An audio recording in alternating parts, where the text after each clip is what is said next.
Hello दोस्तों, PFC power finance के बारे में बात करेंगे। एक और डिविडेंड आ रहा है। फरवरी के महीने में एक रिकॉर्ड डेट गई थी और अभी मार्च के महीने में थर्ड इंटरम डिविडेंड आ रहा है। डिस्कस करेंगे डिविडेंड को, लेकिन पावर फाइनेंस के डिटेल्ड बिजनेस को भी लेटेस्ट क्या चल रहा है सब कुछ डिस्कस करने वाले हैं दोस्तों। तो मार्च 11 नोट करके रखिए, सोमवार मंडे का दिन है जिस दिन बोर्ड ऑफ डायरेक्टर्स की मीटिंग होगी और थर्ड इंटरम डिविडेंड का यहां पर अनाउंसमेंट यहां पर होने वाला है। अब देखिए, जैसे मैं कह रहा था, फरवरी के महीने में बिल्कुल लेटेस्ट अभी कुछ दिन ही हुए हैं, ₹3.5 का डिविडेंड का रिकॉर्ड डेट यहां पर आया था। और फिर ये देखिए एक और डेट जो है नवंबर के महीने में, जो Q2 का रिजल्ट जो था ₹4.50 का यहाँ डिविडेंड। तो ₹8 का डिविडेंड ऑलरेडी 2 क्वार्टर में आ चुका है और 11 मार्च को थर्ड क्वार्टर का जो डिविडेंड है उसके बारे में हमको डिटेल पता चलेगा। लास्ट ईयर के साथ अगर मैं कंपेयर करता हूं तो लास्ट ईयर एक्चुअली में ₹13.25 का डिविडेंड था, लेकिन बीच में बिल्कुल मतलब कुछ महीनों पहले ही एक बोनस आया था 1:4 के रेशियो में। तो क्या हुआ था कि जितने 4 शेयर है किसी के पास तो 5 शेयर हो गए थे। तो उससे क्या हुआ, जो डिविडेंड है वो मैंने एडजस्ट कर दिया है ₹10.60 का।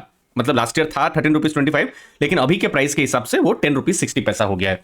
तो अब डिविडेंड यील्ड एक और एनालिसिस करते हैं। तो देखिए 430 का अभी फिलहाल शेयर प्राइस चल रहा है। देखिए, ये देखिए, जब शेयर मैं बना रहा हूँ वीडियो, 430 का शेयर प्राइस चल रहा है। ₹10.60 का अगर मैं जो लास्ट ईयर का डिविडेंड को अगर मैं पकड़ता हूं तो 2.46% की ये डिविडेंड यील्ड हो रही है। किसके द्वारा?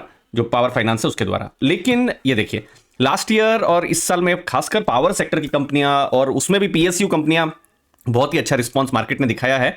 तो जैसे लो 116 है, लेट्स से मैं 120 का भी लो पकड़ता हूं इसको, तो भी 8.83% का डिविडेंड यील्ड हो रहा है, जो कि उन इन्वेस्टर्स के लिए तो बहुत ही अच्छा एक अनुभव एक्सपीरियंस रहेगा। एक तो उनका जो स्टॉक है 3 गुना से ज्यादा हो गया, प्लस डिविडेंड यील्ड उनको 8-9% की मिल जा रही है। इनफैक्ट 200 के भी भाव में भी 5.3% का यहाँ पर डिविडेंड यील्ड यहाँ पर हो रहा है। डिविडेंड पे आउट रेशियो और बाकी सब चीजों को हम समझेंगे। तो देखिए, ये जैसे पावर फाइनेंस का ये सब डेटा है, आपको यहाँ पर कुछ डेटा दिखाता हूँ।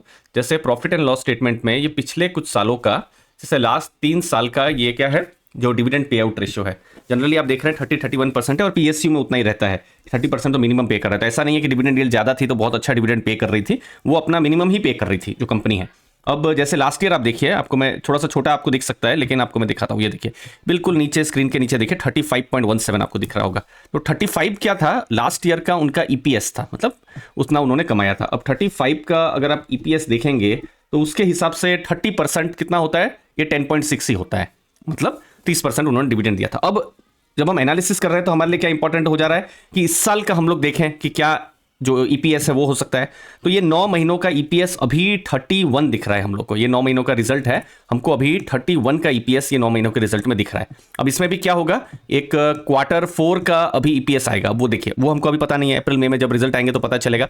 बट स्टिल हम लोग चलिए ना कुछ एजम्पशन लेते हैं कि चलिए अगर 31 का 31 ही रहा तो 31 का भी अगर हम 30% अगर हम देखें तो कम से कम 9.3 हो जा रहा है, ठीक है। और Q4 में भी सोच लीजिए अच्छा रिजल्ट आया और 31 का लेट्स से चलिए एजम्पशन लेते हैं एक 40 का ईपीएस अगर हो जाता है, तो अगर 40 का अगर ईपीएस होता है और जो बोर्ड ऑफ डायरेक्टर्स वही 30 रुपीज के आसपास ही या 30% के आसपास ही अगर डिविडेंड का वो करते हैं तो 12 के आसपास ये डिविडेंड हो सकता है। तो लास्ट ईयर कितना डिविडेंड था, ₹10.60 का डिविडेंड था।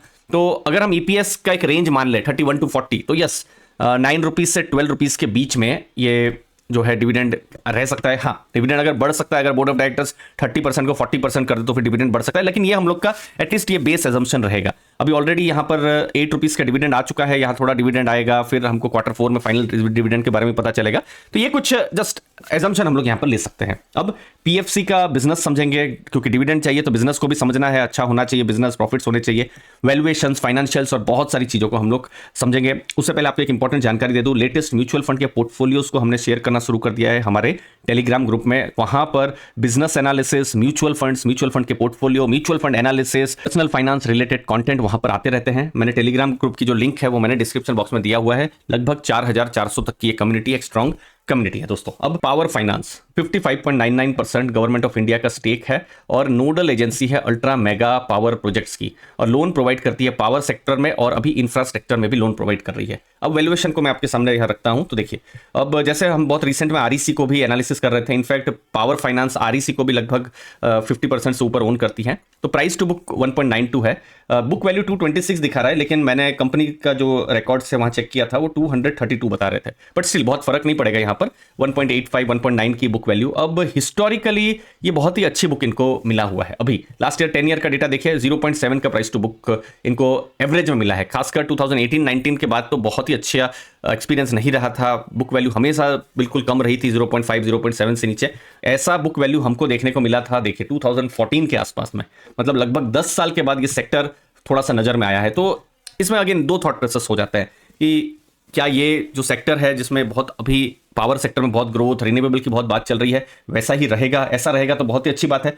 लेकिन बीच में क्या हुआ था 2017-18 में बहुत सारे एनपीए आ गए थे। अब एनपीए आ गए थे तो फिर बाद में हमने देखा डी रेटिंग भी हो गई थी। अब आने वाले टाइम में वही देखना है कि फर्दर डी रेटिंग ना हो। जैसे आप अभी देखिए रिजल्ट्स अच्छे आए हैं। इंटरेस्ट इनकम देखिए इनका 56,879 करोड़ था और अभी जो अप्रैल टू दिसंबर 23 में 66,194 करोड़। अभी इंटरेस्ट इनकम क्यों है? पावर फाइनेंस क्या है, जो पावर सेक्टर से जुड़ी हुई जो जनरेशन कंपनीज हैं या फिर डिस्ट्रीब्यूशन कंपनीज हैं उनको लोन प्रोवाइड करती है, वो हमको आपको लोन प्रोवाइड नहीं करती है। ठीक है, प्रॉफिट आफ्टर टैक्स देखिए ये भी बहुत अच्छा हुआ है, इसीलिए देखिए इस बार ईपीएस भी ज्यादा हुआ है और इसीलिए एक्सपेक्टेशन है कि अगर क्वार्टर 4 में कोई शॉक नहीं आ जाता है तो फिर डिविडेंड बढ़ सकता है, वो एक अच्छा एक्सपेक्टेशन रह सकता है। बट अगेन Q4 रिजल्ट वो थोड़ा क्वेश्चन मार्क रहता ही है कि कल कुछ गड़बड़ ना हो जाए, बात यही है। तो 26% 9 महीनों का प्रॉफिट बढ़ा है, लोन एसेट ग्रोथ बढ़ा है, फिर एनपीए कम हुए हैं पिछले कुछ सालों में, नेटवर्थ भी उनका 76,780 करोड़ हुआ है। अब देखिए जो मैं एनपीए की बात कर रहा था 2019 का फाइनेंशियल ईयर है, मतलब मार्च 2019, 5 साल पहले तो हालत बहुत ही खराब थी। 9.39% ग्रॉस एनपीए, किसी भी बैंक एनबीएफसी का हो तो एक्चुअली में कोई हाथ नहीं यहाँ पर डालेगा, नहीं तो मतलब ऐसा सोच लीजिए गर्म पानी में बिल्कुल हाथ डालने जैसा, इतना रिस्की है। 4.55% नेट एनपीए था। हम कहते हैं नेट एनपीए एटलीस्ट 1 से कम होना चाहिए, ग्रॉस एनपीए एटलीस्ट 3 से कम होना चाहिए। यहाँ नेट एनपीए ही 4.5% था। लेकिन हमने देखा धीरे धीरे बहुत सारे क्वार्टर्स गए, रिजल्ट्स आए, कोविड जैसा एक बहुत बड़ा डिस्टर्बेंस आया, लेकिन फिर भी उनका धीरे धीरे एनपीए कम हुए और अभी मतलब अब मानिए देखिए लास्ट कितने सालों में एकदम लो एनपीए है 0.9 और 3.52। लेकिन यही चीज ही देखना है, अगर ये नंबर फिर से शूट अप करते हैं तो वही जो आरईसी या पावर फाइनेंस में जो थोड़ी पॉजिटिविटी हमको दिख रही है जो बिजनेस को लेकर, वो फिर से बिजनेस को लेकर नेगेटिविटी हो सकती है। बिजनेस को और समझते हैं। लोन एसेट्स 4.57 लाख करोड़ के हैं उनके और मोस्टली पावर जनरेशन डिस्ट्रीब्यूशन में है और 100% डिसबर्समेंट में पिछले 9 महीनों का जो रिजल्ट आया है वहां पर ग्रोथ देखने को मिला है। लेकिन एक इंटरेस्टिंग बिजनेस, लेकिन थोड़ा सा वैल्यूएशन में महंगा लग रहा है। तो आने वाले टाइम में क्या इंपॉर्टेंट चीजें देखनी है कि कुछ मेजर रिस्क ना आ जाए। मेजर रिस्क मतलब एसेट क्वालिटी को लेकर, अगर एनपीए बढ़ जाता है तो अगेन नेगेटिव हो सकता है। और देखिए पावर सेक्टर का ही वो लोन दे रहे हैं तो सेक्टोरल कंसंट्रेशन है, यही सेक्टोरल कंसंट्रेशन आज पॉजिटिव है, यही सेक्टोरल कंसंट्रेशन 2019-20 उस समय में नेगेटिव था, क्योंकि पावर सेक्टर ही पूरा डिफिकल्ट टाइम से गुजर रहा था। इनफैक्ट 7-8 साल पहले बहुत सारी जो थर्मल पावर प्लांट की कंपनियां, प्राइवेट कंपनीज बहुत चैलेंज के माहौल से उस समय में गुजरी हुई है, तो वो एक डिफिकल्ट टाइम था। तो वो डिफिकल्ट टाइम से चीजें अभी ये सेक्टर में भी अच्छी हो रही है। ठीक है, और जो एंटिटीज को पावर फाइनेंस लोन प्रोवाइड करते हैं, देखिए तो एक बैंक एनबीएफसी जैसा है कि लोन प्रोवाइड कर दिया, लेकिन जिसको लोन प्रोवाइड कर दिया उन्होंने एक बड़ा थर्मल पावर प्लांट बनाया या कोई रिन्यूएबल पावर प्लांट बनाया, तो उसमें क्या होता है कुछ रेगुलेटरी रिस्क आ सकती है, कुछ जगह में इन्वायरमेंटल रिस्क भी आ सकती है। तो ये सब अगर हुआ तो उन एंटिटीज के लिए तकलीफ हो जाएगी। कोई भी एंटिटी नहीं चाहेगी ना कि हम अपना लोन को एनपीए करें, लेकिन ऐसा हो जाता है सिचुएशन। तो वो सब चीजें अगर कुछ होती है तो आने वाले टाइम में वो देखने जैसा रहेगा दोस्तों। तो अभी फिलहाल स्ट्रॉन्ग बिजनेस जा रहा है, लेकिन वैल्यूएशन भी थोड़ा हाई है। लेकिन डिविडेंड को हम लोग देखेंगे कि कितना मार्च 11 को पीएफसी की तरफ से आ रहा है। सब्सक्राइब करके रखिएगा अली फाइनेंशियल आजादी, और हमारा जो टेलीग्राम ग्रुप है उसकी लिंक मैंने डिस्क्रिप्शन में दी हुई है। मुझे उम्मीद है आपको वैल्यू जरूर मिलेगी। थैंक यू, धन्यवाद दोस्तों।